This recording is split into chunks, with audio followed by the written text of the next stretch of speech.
യേശു വന്നത് സൗഖ്യം തരാനാണ്. അതിന് എത്ര വർഷം പഴക്കമുണ്ടെങ്കിലും കർത്താവ് എന്തോ തരും? സൗഖ്യം തരും. ദൈവം സൗഖ്യമാക്കുന്ന ദൈവമാണ്. പാപമോചനം ഉണ്ടെങ്കിൽ രോഗസൗഖ്യമുണ്ട്, അത്ഭുതങ്ങളുണ്ട്, അടയാളങ്ങളുണ്ട്. അതിന്നും തീർന്നു പോയിട്ടില്ല. നമ്മുടെ ഒരു പ്രശ്നം, ഞാൻ വളരെ കൃപയിലും ആശ്രയിച്ച് പറയട്ടെ, എന്തുമാത്രം അത്ഭുതങ്ങൾ നടന്നിരിക്കുന്നുണ്ടെന്നറിയാം. പക്ഷെ നമ്മളിത് ആരും രാവിലെ വൈകിട്ടും മാർക്കറ്റൈസ് ചെയ്യാറില്ല, ലൈവിൽ കൊണ്ടുവന്ന് പറയിപ്പിച്ച് ഭയങ്കര സംഭവമാക്കാറൊന്നുമില്ല. കാരണം ഇത് വളരെ കോമൺ ആയിട്ട് നടക്കുന്ന കാര്യമാണ്. എന്തുമാത്രം അത്ഭുതം! കർത്താവ് ഇന്നും സൗഖ്യമാക്കുന്ന ദൈവമാണ്. Hallelujah, hallelujah. വിശ്വാസമുണ്ടോ? സ്തോത്രം ചെയ്തേ. കർത്താവ് സൗഖ്യമാക്കും, കർത്താവ് സൗഖ്യമാക്കും. എൻ്റെ ഒരു ചെറിയ സാക്ഷ്യം പറയും. എനിക്ക് ഒത്തിരി സാക്ഷ്യങ്ങൾ ആ വിഷയമായിട്ട് ബന്ധപ്പെട്ട് പറയാനുണ്ട്. എന്നാലും ഒരു സാക്ഷ്യം, എൻ്റെ അപ്പ 2017 മരിച്ചു. അപ്പോൾ 2017 അപ്പ മരിക്കുന്ന സമയത്ത് അതിനൊരു വർഷങ്ങൾക്ക് മുമ്പ് എനിക്കൊരു ഓർമ്മയായ, ഞാനൊരു 10-30 വർഷത്തിന് മേലെയായിട്ട് ഞങ്ങളുടെ ജനറൽ കൺവെൻഷൻ്റെ ഫുഡിൻ്റെ ചാർജ് അപ്പയാണ്. അപ്പോൾ ഞങ്ങളുടെ റാന്നിയിൽ നിന്ന് പോകുന്നവരാണ്, അപ്പയുടെ കൂടെ ഉള്ളവരാണ് അതെല്ലാം ചെയ്യുക. എത്രയോ വർഷമായിട്ട് അത് ഞങ്ങളുടെ ഒരു അവകാശം പോലെ ഞങ്ങൾ കൊണ്ടു നടക്കുന്നൊരു കാര്യം. അങ്ങനെ ഇരിക്കെ അപ്പ 2017 മരിച്ചപ്പോൾ എന്നെ ഏൽപ്പിച്ചു അപ്പയുടെ കാര്യം, ദൗത്യം. നീ വേണം ഫുഡിൻ്റെ ചാർജ്. ശരി. അപ്പോൾ എനിക്കത് ഭയങ്കര ഒരു പൈതൃകമായ ഒരു കാര്യം കിട്ടുന്ന പോലായി. അതുകൊണ്ട് ഒട്ടും കുറയ്ക്കാൻ പാടില്ല, നന്നായിട്ട് ചെയ്യണം. എൻ്റെ പൊന്നു പ്രിയരെ, സത്യമായിട്ട് നന്നായിട്ട് ചെയ്യണമെന്നൊരു ആഗ്രഹം കയറിയപ്പം കുറയ്ക്കാൻ പാടില്ല. അപ്പൻ്റെ പേരിന് മോശം വരല്ലല്ലോ. അതുകൊണ്ട് നന്നായിട്ട് ചെയ്യാൻ വേണ്ടി തീരുമാനിച്ചു. ഞാൻ പോയിട്ട് 3 പോത്തിനെ മുണ്ടക്കയത്ത് പോയി മേടിച്ചുകൊണ്ട് വന്നു. മുറ്റൻ ആന പോലുള്ള പോത്തിനെ. ഈ പോത്തിനെ ഞാൻ എൻ്റെ വീട്ടിലിട്ട് വെട്ടി നുറുക്കി ഇറച്ചിയാക്കി കൊണ്ട് കൊടുത്തു. ഒന്നും കളഞ്ഞില്ല. കൊണ്ട് ഞങ്ങൾ കപ്പ ബിരിയാണി ഉണ്ടാക്കി. പിന്നെ കുടൽ കളയും ബോട്ടി ഫ്രൈ ഉണ്ടാക്കി. സൂപ്പർ സാധനം കേട്ടോ. ആറ്റിക്കൊണ്ടിട്ട് കഴുകി വൃത്തിയാക്കി ബോട്ടി ഫ്രൈ ചെയ്ത് അങ്ങനെ ഇതെല്ലാം കൊടുത്തെല്ലാം കഴിഞ്ഞപ്പോൾ ആ ആഴ്ചയിൽ എൻ്റെ കാലിലൊരു വല്ലാതെ നീരെല്ലാം വന്നു. അപ്പോൾ എന്നെ കണ്ടവർ പറഞ്ഞേടാ ഇത് അപകടമാണല്ലോ. അപ്പം ഞാൻ ആശുപത്രിയിൽ പോയി. എൻ്റെ ബ്ലഡ് വർക്കെല്ലാം ചെയ്തിട്ട് ഞാൻ ഡോക്ടറെ അടുത്ത് പോയിരിക്കുക.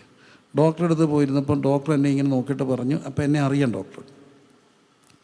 അദ്ദേഹം എന്നോട് പറഞ്ഞു, മോനെ എനിക്ക് നിന്നെ ഇഷ്ടമാണ്, നീ നല്ല മിടുക്കനാണ്, നീ ജീവിച്ചിരിക്കേണ്ടത് നമ്മളോട് ആവശ്യമാണ്. പക്ഷേ നീ ഇത് വെച്ചിട്ട് ഈ റിപ്പോർട്ട് എന്നെ കാണിച്ചിട്ട് പറഞ്ഞു, 6 വർഷം കൊണ്ട് നീ ചത്തുപോകും, ഉറപ്പായിട്ടും ചത്തുപോകും. കാരണം അങ്ങനെയാണ് ഈ റിസൾട്ട്. 6 വർഷം മാക്സിമം.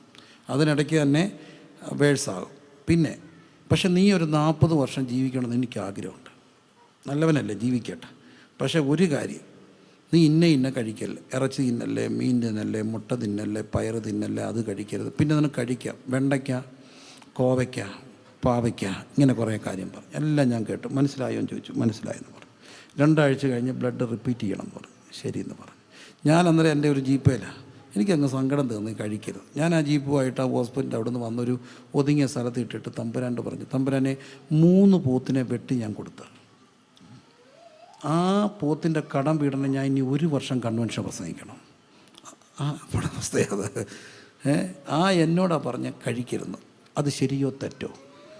ഏതൊരു കാര്യത്തിനും ന്യായം വേണ്ടേ? അത് മോശമല്ലേ? ഞാൻ കർത്താവിനോട് പറഞ്ഞു, അത് ന്യായമായൊരു കാര്യം. നമ്മൾ ന്യായമൊക്കെ എല്ലാത്തിനും ഒരു ന്യായം വേണ്ടേ? എന്നോടാണ് പുള്ളി പറഞ്ഞത്, നീ എന്ത് ചെയ്യരുത്, കഴിക്കരുത്. എനിക്കതിനകത്ത് സങ്കടമുണ്ട്, പ്രതിഷേധമുണ്ട്, അമർഷമുണ്ട്. അതെല്ലാം ഞാൻ ദൈവത്തോട് രേഖപ്പെടുത്തി തിരിച്ചു വന്നു. 6 വർഷം കൊണ്ട് എന്ത് ചെയ്തു പോകും? ചത്തുപോകും. 2 ആഴ്ച കഴിഞ്ഞ് ബ്ലഡ് നോക്കുന്നതിൻ്റെ തലേ രാത്രി എനിക്കൊരു ചങ്കിടിപ്പുണ്ടായി. എനിക്ക് ചാകാൻ പേടിയില്ല, പക്ഷെ ജീവിക്കാൻ ഇഷ്ടമാണ്. എനിക്ക് ജീവിക്കാൻ ഇഷ്ടമാണ്. ജീവിതം മോശമാണോ? കർത്താവിനോടൊപ്പം ഇപ്പോൾ നടക്കുന്ന എന്ത് രസമുള്ള കാര്യമാണ്. ജീവിതം അങ്ങനെ മോശപ്പെട്ട കാര്യമാണെന്ന് തോന്നുന്നുണ്ടോ? ഇല്ല. പ്രയാസമൊക്കെ ഉണ്ടെങ്കിൽ പോലും ജീവിതം എന്തുള്ള കാര്യമാണ്? ഒരു സന്തോഷമൊക്കെ ഉള്ളതല്ലേ, കർത്താവിനോടൊപ്പം അല്ലേ. അപ്പോൾ ബ്ലഡ് വർക്ക് നോക്കുന്നതിൻ്റെ തലേ രാത്രി ഞാനിങ്ങനെ ആരോടും നമ്മുടെ പേടിയൊന്നും അറിയിക്കാതെ കിടന്ന് ഉറങ്ങി. എന്നാലും ഞാൻ കർത്താവിനോട് പറഞ്ഞു, പ്രതിഷേധമുണ്ട്, അമർഷമുണ്ട്. എന്നോടങ്ങനെ പറയരുത്, അത് മോശമല്ലേ കർത്താവേ? അത് എന്നോടങ്ങനെ പറയാമോ കർത്താവ്? ഇതൊക്കെ ഞാൻ വ്യക്തിപരമായിട്ട് കർത്താവിനോട് ചോദിച്ചു. ഞാൻ 4 മണിയായപ്പോൾ ഒരു സ്വപ്നം കണ്ടു. സ്വപ്നമാണെന്ന് ഞാൻ പറയത്തില്ല, അതിനപ്പുറത്തൊരു റിയാലിറ്റി പോലെ കാണുക. ബോംബെയിൽ ഒരു തങ്കച്ചാൻ എന്ന് പറഞ്ഞൊരു അപ്പച്ചനുണ്ട്. അപ്പച്ചൻ ഈ താടിയൊക്കെ വളർത്തി കല്യാണമൊന്നും കഴിക്കാതെ ജീവിക്കുന്ന ഒരു സന്യാസി പോലെ ജീവിക്കുന്ന ഒരു അപ്പച്ചനാണ്. രോഗികൾക്ക് വേണ്ടി ഇങ്ങനെ പ്രാർത്ഥിക്കും. ഒരു ചെറിയ വീട്ടിൽ കുടിലിൽ താമസിക്കുന്ന ഒരു അച്ഛൻ. ഈ അപ്പച്ചനെ ഞാൻ ഒരിക്കൽ മുംബൈ വെച്ച് കണ്ടപ്പോൾ എന്നോട് പറഞ്ഞു, പ്രിൻസേ, എനിക്ക് നിന്നെ താല്പര്യമാണ്, ഞാൻ നിൻ്റെ പ്രസംഗം കേൾക്കാറുണ്ട്, ഞാൻ മോന് വേണ്ടി എന്നും പ്രാർത്ഥിക്കാറുണ്ട്, നിനക്ക് എന്ത് ആവശ്യമുണ്ടെങ്കിലും എന്നെ വിളിക്കണം എന്ന് പറഞ്ഞു. അപ്പം ഞാൻ ഇടയ്ക്കിടയ്ക്ക് ഈ അപ്പച്ചനെ വിളിക്കുകയും പ്രാർത്ഥിക്കുകയൊക്കെ ചെയ്യും. ഞാൻ 4 മണിയായപ്പം കാണുകയാണ് ഈ അപ്പച്ചൻ എൻ്റെ അടുക്ക വന്നു, എൻ്റെ കട്ടിലിൻ്റെ അടുത്തിരിക്കുന്നു, ഒരു സ്റ്റൂൾ എടുത്തിരുന്നിട്ട് ഒരു കുപ്പി എണ്ണ എടുത്ത് പ്രാർത്ഥിച്ച് എൻ്റെ ഉച്ച മുതൽ ഉള്ളംകാല് വരെ പുരട്ടി. എന്ന് പറഞ്ഞ് മക്കൾ പേടിക്കേണ്ട, ഏട്ടാ ധൈര്യമായിട്ട് പോക്കും, അപ്പച്ചൻ ഇവിടെ ഉണ്ട്. ഞാൻ അനുഭവിക്കുകയാണ്, പുള്ളി എന്നെ ദേഹത്തെല്ലാം തോടുന്നത്. ഇത് ഒരു അനുഭവമാണ് കേട്ടോ, ഉപദേശമല്ല. ഏതായാലും അത് കഴിഞ്ഞ് ഞാൻ ഉണർന്നപ്പോൾ എനിക്ക് മനസ്സിലായി തങ്കച്ച, അത് ഞാൻ ശരിക്കും ഓർക്കുകയാണ്. അപ്പം ഞാൻ ബ്ലഡ് കൊടുക്കാൻ വേണ്ടി അവിടെ ചെന്നിട്ട് ആ പഠിക്കുന്ന അപ്പച്ചനെ വിളിച്ചു. അപ്പച്ചോ, പ്രിൻസാണ്. ആണോ? 4 മണിക്ക് ഞാൻ നിൻ്റെ മുറി വന്ന് നിനക്ക് വേണ്ടി പ്രാർത്ഥിച്ചായിരുന്നു പറഞ്ഞു. 4 മണിക്ക് നിൻ്റെ മുറി വന്ന് ഞാൻ നിനക്ക് വേണ്ടി എന്ത് ചെയ്തു? പ്രാർത്ഥിച്ചു. അത് എന്തോ പുള്ളി എന്നോട് പറഞ്ഞ മറുപടിയാണ്. പുള്ളി ചിലപ്പോൾ ഉണർന്ന് പ്രാർത്ഥിച്ചായിരിക്കാം. ഏതായാലും ബ്ലഡ് നോക്കി കഴിഞ്ഞപ്പോൾ ഡോക്ടർ എന്നോട് പറഞ്ഞു, ഞാൻ ചോദിച്ചു എന്തോ ചെയ്യണം? കഴിക്കാം, പക്ഷേ കഴിക്കാൻ വേണ്ടി ജീവിക്കരുത്, ജീവിക്കാൻ വേണ്ടി എന്ത് ചെയ്യണം? കഴിക്കണം. ഞാനൊരു കാര്യം പറയാം, എൻ്റെ കർത്താവ് ഇന്നും സൗഖ്യമാക്കുന്ന കർത്താവ്.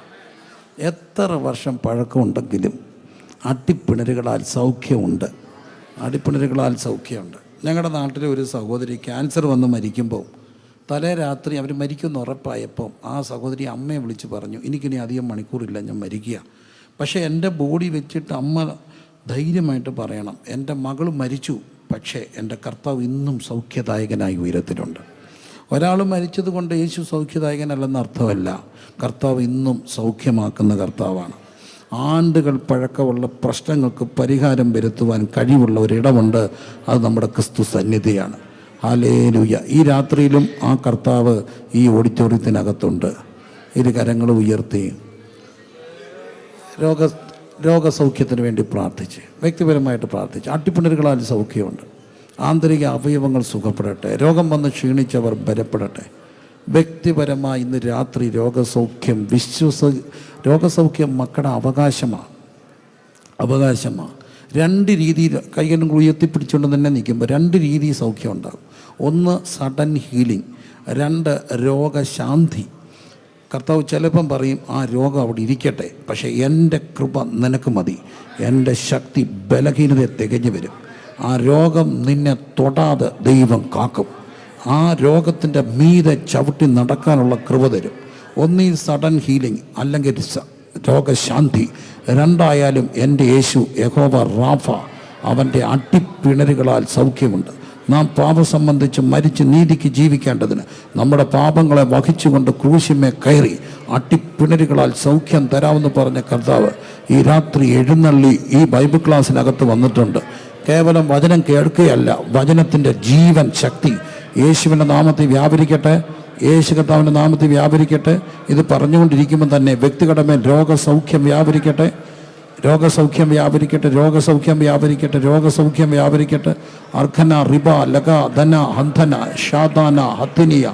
തൻ്റെ പാദപീഠം എൻ്റെ വൈദ്യശാല, അതിലുണ്ടനേകം ഔഷധങ്ങൾ രോഗശാന്തിക്കായി. തൻ്റെ പാദപീഠം എൻ്റെ വൈദ്യശാല, അതിലുണ്ടനേകം ഔഷധങ്ങൾ. വിശ്വാസത്താൽ പറഞ്ഞ് യഹോവ റാഫ, യഹോവ റാഫ.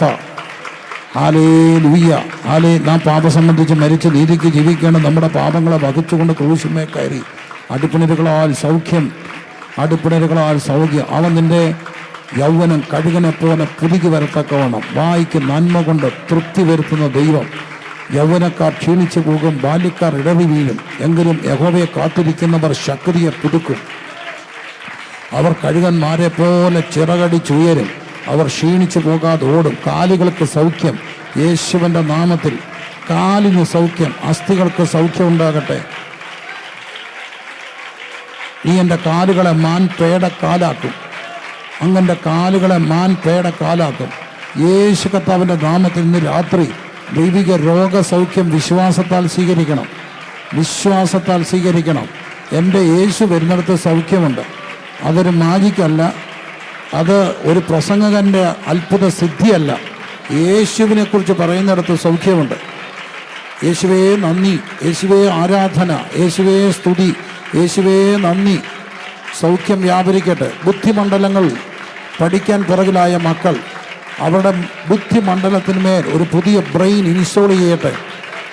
പുതിയ സോഫ്റ്റ്വെയർ പോലെ യേശുവിൻ്റെ നാമത്തിൽ ഇൻസ്റ്റോൾ ചെയ്യട്ടെ. അസ്ഥികൾ സുഖപ്പെടട്ടെ. അസ്ഥിവേദനകൾ, അസ്ഥികൾക്ക് സൗഖ്യം യേശുവിൻ്റെ നാമത്തിൽ. അസ്ഥികൾക്ക് സൗഖ്യം ഉണ്ടാകട്ടെ. ഇന്ന് വരെ അനുഭവിക്കാത്ത ഒരു പുതുക്കം ഉണ്ടാകട്ടെ.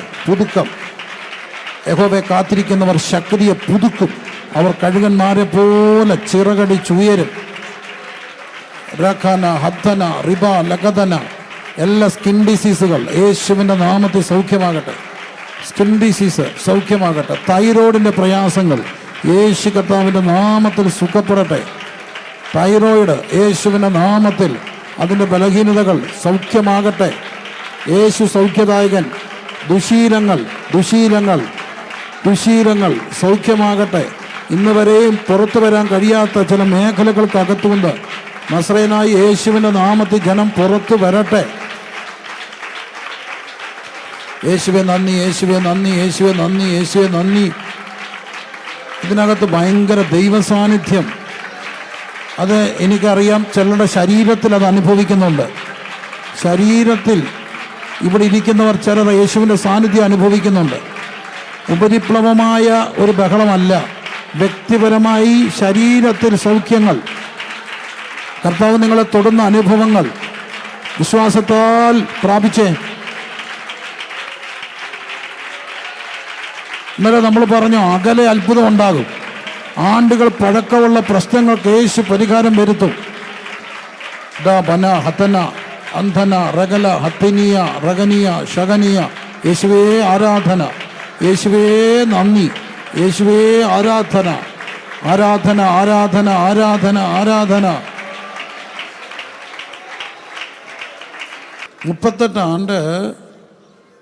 38 ആണ്ട് കിടന്ന മനുഷ്യനെ യേശു കർത്താവ് എന്ത് ചെയ്തു?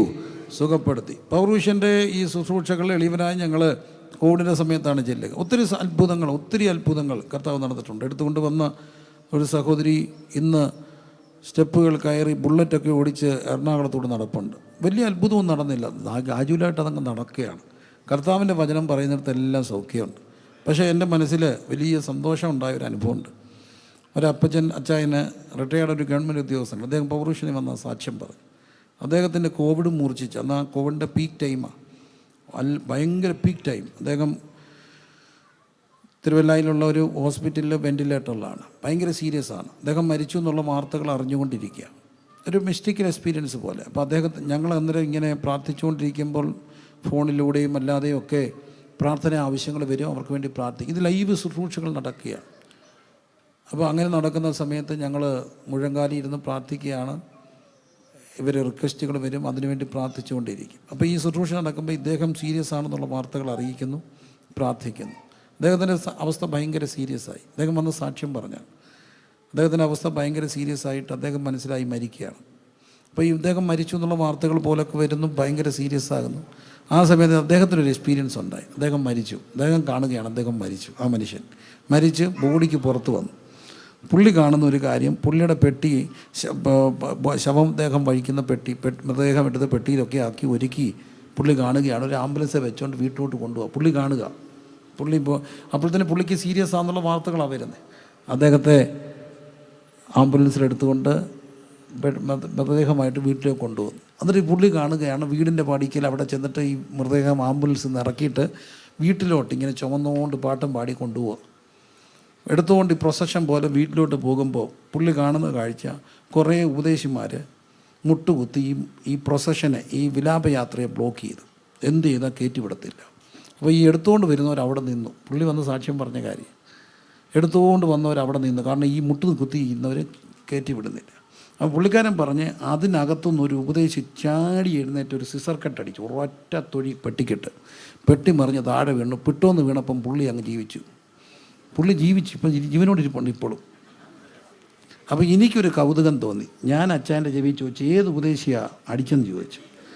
എൻ്റെ ഉപദേശി പ്രിൻസിപ്പാൾ മുണ്ടൊക്കെ മടക്കി കുത്തി ചാടി ഒരൊറ്റ അടിയായിരുന്നു പറഞ്ഞു. അപ്പോൾ എനിക്കൊരു കാര്യം പിടികിട്ടി, നമ്മൾ എവിടെങ്കിലും മുട്ട കുത്തിയിട്ട് പ്രാർത്ഥിച്ചാൽ കർത്താവ് അങ്ങ് ദൂരെ അത്ഭുതങ്ങൾ ചെയ്യും.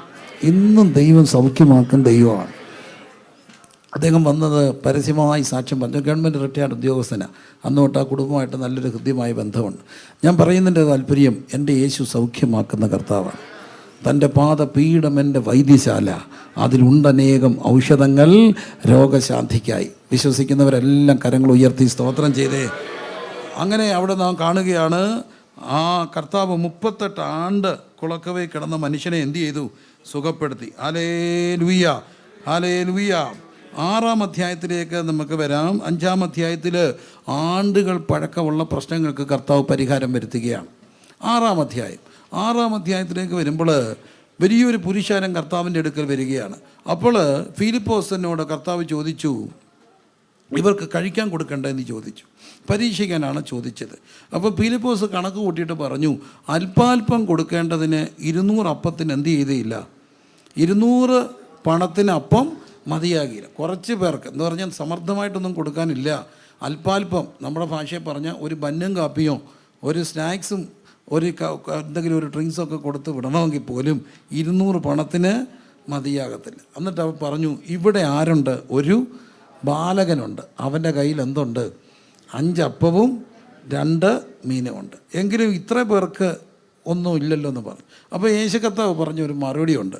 ജനത്തെ ഇരുത്താൻ പറഞ്ഞു. അവിടെ പുല്ലുണ്ടായിരുന്നു. 5000 പേരെ എന്ത് ചെയ്തു? ഇരുത്തി. ഈ ഇരുത്താൻ തുടങ്ങിയപ്പോൾ അത് മറ്റൊരു സ്ഥലത്ത് നാം കാണുന്ന 50 വീതം ഇരുത്തിയെന്നാണ്, ലൈനായിട്ട് ഇരുത്താൻ തുടങ്ങിയപ്പോൾ ഞങ്ങളുടെ റാന്നിയിലുള്ള അച്ചായൻ പറഞ്ഞു, നിങ്ങളുടെ ഇവിടെ അല്ല, റാന്നിയിലെ അച്ചായൻ പറഞ്ഞു, ഇന്ന് വരെ ഒരു മനുഷ്യൻ്റെ മുമ്പിലും ഞാൻ ഇരുന്നിട്ടില്ല, എന്നെ അങ്ങനെ ഇരുത്താൻ ആരും നോക്കണ്ട. പക്ഷെ ഒരു കഴിവുണ്ട്, കർത്താവിൻ്റെ പന്തിയിൽ നിന്ന് കഴിക്കണമെങ്കിൽ കർത്താവ് പറയുന്നിടത്ത് എന്ത് ചെയ്യണം? ഇരിക്കാൻ തയ്യാറാകുന്നവർക്കേ കൊടുക്കത്തുള്ളൂ കർത്താവ്. നമ്മൾ ഈ ധൃതിയൊന്നും വെക്കരുത്. ഇരിക്കണ്ടേ? കർത്താവ് പറഞ്ഞു, ഇരുത്താൻ പറഞ്ഞു. ഇരുത്തി. 5 അപ്പവും 2 മീനും എടുത്തു. എനിക്കത് ഭയങ്കര ഇഷ്ടമുള്ളൊരു ഭാഗമാണ്. ഇതെൻ്റെ ധ്യാനമാണ്, കമൻട്രി അല്ല. ഈ 5 അപ്പം എടുത്ത് മേളിലോട്ട് നോക്കിയിട്ട് കർത്താവ് വാഴ്ത്തിയിട്ട് നുറുക്കി. ഈ വാഴ്വുകൾ എല്ലാവർക്കും സന്തോഷമാണ്. നമ്മൾ ഈ ഉയർത്തി വാഴ്ത്തുന്ന നമുക്ക് ഭയങ്കര ഇഷ്ടമാണ്. മനുഷ്യനങ്ങ് പൊക്കല്ലേ. നമ്മുടെ പിള്ളേരുടെ ഭാഷ പറഞ്ഞാൽ തള്ളി എന്തോ തള്ളൊക്കെ തള്ളുന്നേ. ശ്രേഷ്ഠദാസൻ, വിലയേറിയ ദാസൻ, അങ്ങനെയാണ് ഇങ്ങനെയാണെന്നൊക്കെ പറഞ്ഞാൽ ലൈവ് ഓഫ് ചെയ്യായിരുന്നെങ്കിൽ ഞാൻ ഇത് റെക്കോർഡില്ലാതെ ഞാൻ വല്ലതൊക്കെ പറയാമായിരുന്നു. എന്തെല്ലാം ഓരോരുത്തർ പറയുന്ന അബദ്ധമായി പോകുന്നുണ്ട്. മോസ്റ്റ് റവറൻ്റ്, അതെല്ലാം സഹിക്കാം. ഈയിടയ്ക്കൊരു ചേച്ചി പ്രസംഗിച്ചപ്പം ഇൻട്രൊഡ്യൂസ് ചെയ്തത് നമ്മുടെ പ്രിയപ്പെട്ട സഹോദരിയുടെ ഭർത്താവായി മഹത്തായ സേവനം അനുഷ്ഠിക്കുന്ന പ്രിയപ്പെട്ട ആള്. ഭാര്യ പ്രസംഗിക്കാൻ വന്നപ്പം ഭർത്താവിനെ ഇൻട്രൊഡ്യൂസ് ചെയ്താണ് ഉപദേശി പ്രാസമൊപ്പിച്ച് പറഞ്ഞത്. നമ്മുടെ ദിനാരുടെ ഭർത്താവായി മഹത്തായ സേവനം അനുഷ്ഠിക്കുന്ന പ്രിയ കർത്തദാസൻ മുന്നോട്ട് കടന്ന് വന്ന് പ്രാർത്ഥിക്കുമെന്ന്. അപ്പോൾ നമ്മളങ്ങ് ഉയർത്തുന്ന വാഴ്ത്തുന്നതൊക്കെ ഭയങ്കര ഇഷ്ടമാണ്. പക്ഷേ ഈ വാഴ്ത്തി കഴിഞ്ഞിട്ട് തമ്പുരാനൊരു നുറുക്കുണ്ട്. ഈ നുറുക്ക് ഭയങ്കര നൊമ്പരാണ്. പിച്ച് പറിച്ച് നുറുക്കുക. വാഴ്ത്ത് എല്ലാവർക്കും ഇഷ്ടമാണ്. നുറുക്കലുകൾ വലിയ പാടാണ്. വല്ലാതെ നുറുങ്ങിയിട്ടുണ്ട് ഈ കൊച്ചായസ്. പുറത്ത് കാണാത്ത 1000 നുറുക്കങ്ങൾ. പക്ഷേ ഞാൻ കർത്താവിനോട് ചോദിച്ചിട്ടുണ്ട്, എന്തിനീ ആർക്കുമില്ലാത്ത നുറുക്കം?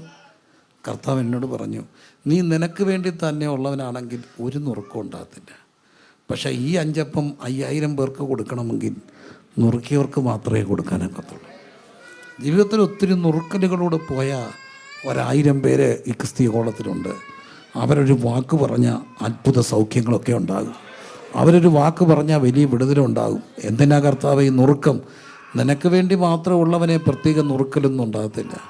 എന്നെ കേൾക്കുന്ന പ്രിയമുള്ളവരെ, അവിടെ നുറുക്കുകയാണ്. നുറുക്കിയിട്ട് ഇതെല്ലാവർക്കും കൊടുത്തു, അതെല്ലാവർക്കും ഭക്ഷിച്ചു. എന്നാലും ഞാൻ ഈ പയ്യൻ്റെ വീട്ടിലൊന്ന് പോയി ചുമ്മാ വന്ന് അവരെ ഒന്ന് ഇൻ്റർവ്യൂ ഒക്കെ ചെയ്യണ്ടേ. ചെന്നപ്പോൾ എൻ്റെ ചിന്ത, ധ്യാനം, ബൈബിളിലില്ല കേട്ടോ, ഭാവന തെറ്റാണെന്ന് എനിക്കൊന്നും തോന്നുന്നില്ല.